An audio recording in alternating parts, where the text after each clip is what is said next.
আপনাকে আমরা বসিয়েছি। অতএব যদি আমাদের দাবি মেনে নেওয়া হোক, আপনাকে নামাতে বেশি সময় লাগবে না। ফেসিবাদ সরকারের আমলে যে জিনিসগুলো রয়ে গিয়েছিল সেটা হচ্ছে শিক্ষার্থীরা যতক্ষণ পর্যন্ত না রাস্তায় নামে ততক্ষণ পর্যন্ত তাদের কোনো যৌক্তিক দাবিকে যৌক্তিক হিসেবে ধরা হয় না। এই 8টি বছর আমাদের বঞ্চনার শিকার হতে হয়েছে। এই বৈষম্যহীন বাংলাদেশ আজকে আমাদের নিয়ে বৈষম্য। ঢাবি অধিভুক্ত 7 কলেজ এখন এনএসইউ এর শাখা হয়ে গেছে।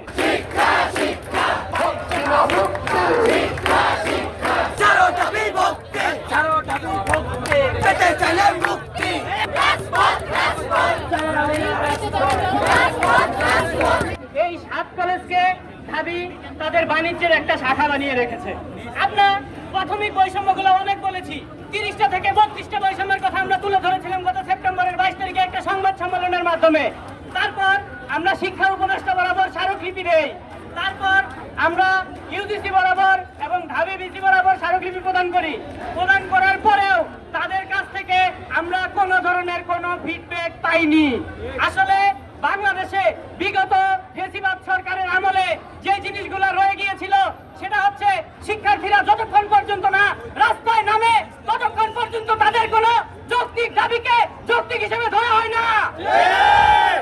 আমরা রিসেন্ট যদি বৈষম্য দেখি তাহলে আমরা দেখব আমাদের যাদের রেজিস্ট্রেশনের মেয়াদ শেষ হয়ে গেছে তাদের 5,000 থেকে এক ধাপে 10,000 করা হয়েছে। এটা কোন ধরনের বৈষম্য? অনেকে বলে যে ঢাবি অধিভুক্ত 7 কলেজ এখন এনএসইউ এর শাখা হয়ে গেছে, মানে এইরকম চলের শিখারও হতে হয় 7 কলেজকে। তারা যদি আমাদের দাবি এই মুহূর্তে মেনে নেয় তাহলে এই মুহূর্তে আমরা রাস্তা থেকে উঠে যাব এবং শিক্ষার্থীরা যানজট নিরসনে সাহায্য করবে। কিন্তু আপনারা যদি আমাদের দাবি মেনে না নেন তাহলে আমরা এখানে থাকতে বাধ্য হব।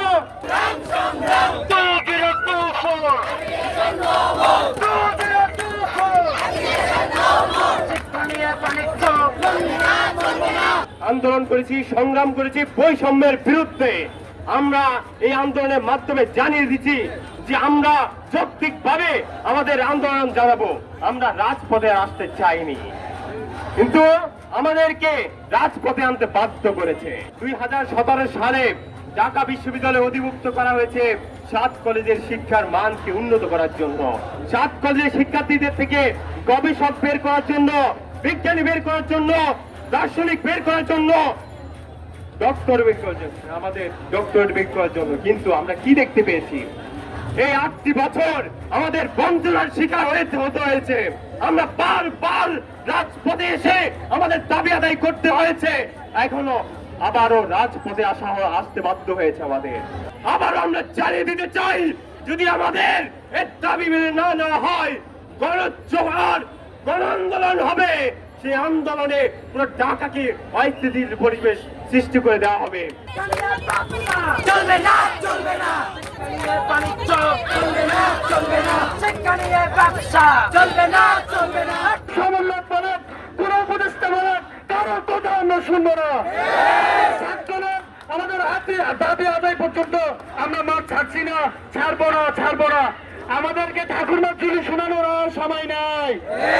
শুনেছেন একটা সার্টিফিকেট দিয়েছেন, তাও অ্যাফিলিয়েটেড। আজকে আমরা পরিচয় নিতে ঢুকতেছি কেন?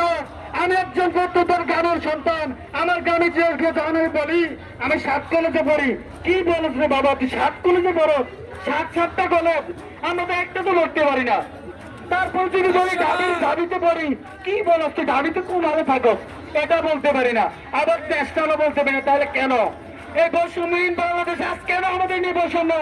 তাই আমি আবারও শিক্ষক উপদেষ্টাকে বলতেছি, আপনাকে আমরা বসিয়েছি। অতএব যদি আমাদের দাবি মেনে নেওয়া হোক, আপনাকে নামাতে বেশি সময় লাগবে না। অতি বিলম্বে আজকের মধ্যে কমিশন গঠন করবেন। যদি আজকের মধ্যে কমিশন গঠন না করেন এবং আমাদের চলমান শিক্ষায় কোনো ব্যাঘাত করতে আমরা দেবো না। আমরা প্রথম থেকে আমরা যখন 7 কলেজ পর্যন্ত করেছি, আপনারা জানেন অনেক সেশন জট হয়েছে। তাই আমরা যাতে সেশন জট না হয়, অবশ্যই আজকের ভিতরে কমিশন গঠন করে কমিশনের কাজ হবে ঢাবি অধিভুক্তের যত কার্যক্রম আছে সবার সমন্বয় করে আমাদের বিশ্ববিদ্যালয়ের রূপরেখা গ্রহণ করতে হবে। আমাদের কোনো কার্যক্রম বলতে থাকতে আমরা অত বিলম্ব আমাদের প্রাণ দাবি মেনে নেওয়া হোক। আমরা বড় টেবিলে থাকতে চাই। আমরা শিক্ষার্থীরা জুলাই বিপ্লবের পর এই রাস্তায় নামতে আর চাই না। আমরা চাই 7 কলেজ পড়াশোনায় থাকি।